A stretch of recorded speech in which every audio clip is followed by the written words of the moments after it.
So Tamil movie நல்ல மூவியா இல்லையா அப்படிங்கிறது டிசைட் பண்றது வெறும் ஸ்டோரி மட்டுமா? கண்டிப்பா இல்ல.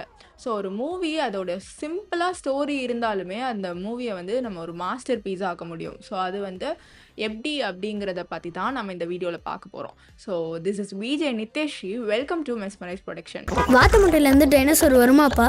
ஆனா இப்போ இந்த சமயத்துல ஒன்று சொல்லணும்னு தோணுது, பட் சொல்ல மாட்டேன். ஆமா அட அதுக்கு தொட்டுக்க பூண்டு பொடி இது என்னன்னே தெரியலையே. டேய் வேற என்ன இருக்குன்னு சொல்லுங்கடா அப்பதான் சாப்பிட முடியும். யாரோ நினைக்கிறாங்க. ஸோ என்னதான் கதையே இல்லனாலும் சூப்பரா மூவி ஓடுச்சு அப்படின்னு சொல்றவங்க ஒரு பக்கம் இருந்தாலும், ஸோ ஒரு சிம்பிள் ஸ்டோரியும் அதுல வந்து நம்ம நெறைய ரிலேட்டபிளா எடுத்துக்கிறோம்ல. ஸோ அதுல வந்து ஃபர்ஸ்ட் வந்து 96.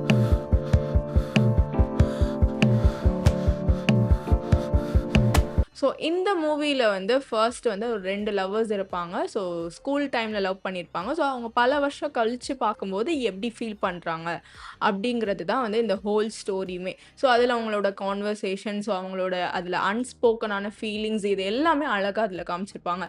அது மட்டும் இல்ல விஜய் சேதுபதியும், த்ரிஷாவும் கூட ஸோ அதில வந்து சூப்பரா நேச்சுரலான ஆக்ட் பண்ணியிருப்பாங்க. ஸோ இதுவே வந்து ஆடியன்ஸ்க்கு ரொம்பவே வந்து ஒரு ஃபீல் குட்டா இருக்கும். ஆடியன்ஸோட அவங்களோட பாயிண்ட் ஆஃப் வியூல இருந்து பார்க்கும்போது ஸோ அவங்களுக்கு ரொம்பவே ரிலேட் ஆயி அவங்க ரொம்பவே எமோஷனல் ஆயிடுவாங்க. ஸோ இதுதான் வந்து 96 மூவி வந்து ரொம்பவே ஒரு ஃபீல் குட் மூவி அப்படின்னே சொல்லலாம். ஸோ நெக்ஸ்ட் வந்து என்ன அப்படின்னா மெய்யழகன். ராகத்தில் நான் நிற்க ஆனந்தம் தான் இந்த மான். ஸோ மெய்யழகன் வந்து சொல்லவே வேண்டாம். ஸோ அரவிந்த் சாமியும், கார்த்திக் ஸோ 2 பேர் ஆக்டிங்குமே வந்து ரொம்பவே நேச்சுரலா இருந்துச்சு. ஸோ அவங்க வந்து ஒரு ஆன் ஸ்க்ரீன்ல இருக்காங்க அப்படிங்கிறத மறந்துட்டு, ஸோ அவங்க ஆஃப் ஸ்க்ரீன்ல எப்படி இருப்பாங்களோ, அவங்களோட கான்வர்சேஷன் எப்படி இருக்கும் அப்படிங்கிறத கூட அழகா அதில காமிச்சிருப்பாங்க. ஒரு மேன் வந்து லாங் கேப்க்கு அப்புறம் அவங்க நேட்டிவ் பிளேஸ்க்கு வராங்க. ஸோ அப்ப அங்க ஒரு அன்னோனான ஒரு மெம்பர பார்த்து, ஸோ அவங்களோட ஒரு ஏற்பட்ட அந்த கான்வர்சேஷன், அந்த பழக்கம் வந்து ஸோ இப்போ உள்ள மாடர்ன் லைஃப்ல அப்படி யாருமே இருக்க மாட்டாங்க. எல்லாருமே ஃபோன் பார்த்துட்டே இருப்போம். ஸோ ஆனா அந்த டைம்ல அப்படி இருக்கிற அந்த கான்வர்சேஷன் வந்து இப்போ உள்ள 90s, 2Ks அவங்க எல்லாருக்குமே வந்து ரொம்பவே ரிலேட் ஆயிருக்கும். Are you happy? Very happy.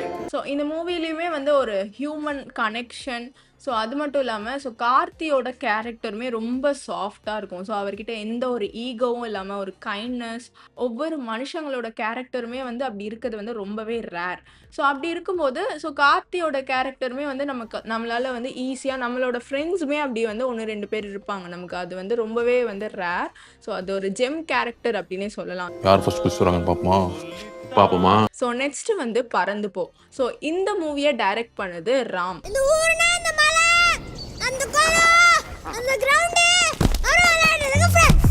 So இது டைரக்டர் ராம் பத்தி சொல்லவே வேணாம். ஏகப்பட்ட மாஸ்டர் பீஸான மூவிஸை கொடுத்தாரு.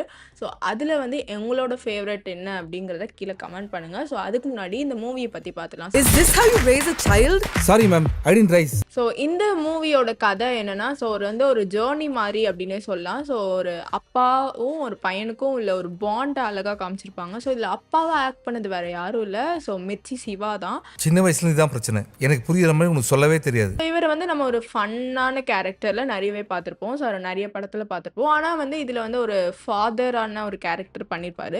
அவனை கொஞ்சம் வெளியில கூட்டிட்டு போப்பா. ஜோயியை கூட அழைச்சிட்டு போறேன். சரிங்க ஆண்டி. ஸோ இந்த மூவியை நம்ம தேட்டர்ல போய் பார்த்தா வந்து ஸோ ஒரு காமா வந்து உட்காந்து பார்ப்போம். ஸோ இதை வந்து எக்ஸ்பிளைன் பண்றது உங்களோட அந்த ஃபீலிங்ஸை எக்ஸ்பிளைன் பண்றது ரொம்ப ஈஸியா இருக்கும். ஸோ அது வந்து ஒரு பீஸ்ஃபுல்லா இருக்கும். ஸோ இந்த மூவில நிறைய சாங்ஸ் இருக்கு. கேட்கவும் வந்து ரொம்ப பீஸ்ஃபுல்லா இருக்கும். மலைக்கு கீழே டாடி, மலைக்கு மேல சன். இந்த மாதிரியான படங்கள்ல விஷுவல்ஸும் சரி, எமோஷன்ஸும் சரி, ஒரு போயம் மாதிரியான ஒரு ஃபீலிங்ஸை கொடுக்கும். ஸோ அது மட்டும் இல்லை. ஸோ இதில் வந்து ஒரு பெரிய ஒரு ஃபைட் சீன், பிஜிஎம், ஹியூஜான ஒரு இம்பேக்டான படம் அப்படின்லாம் சொல்ல முடியாது. ஸோ ஒரு ஃபீல் குட் மூவி அப்படின்னு தான் சொல்லலாம்.